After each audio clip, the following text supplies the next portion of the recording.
نام یزدان پاک سلام. دوستان، کسایی که تو زمینه اکسسوری و نما داخلی کار میکنن همیشه یه مشکلی داشتن با قالب‌های ABS.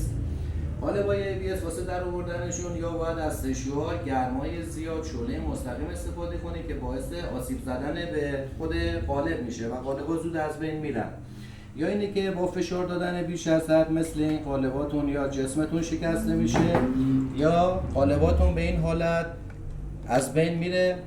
ما یه ترفندی رو پیدا کردیم که میتونه کار رو به سهولت برای شما انجام بده.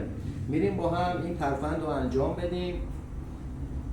ابتدا ببخشید کمی آب جوش میاریم، با آب جوش دور تا دور قالبا رو آب جوش میریزیم و همین حالت دور تا دور و شما نگاه میکنید خیلی به راحتی قالب هاتون رو میتونید با یه فشار کوچولو در بیارید و همین حالت نه قالب خراب میشه و نه مشکلی پیش میاد. بریم با هم سراغ قالب بزرگه رو ببینید. با هم آب جوش رو دور تا دور روی قالب میریزیم و در انتها دور تا دور قالب هم آب جوش میریزیم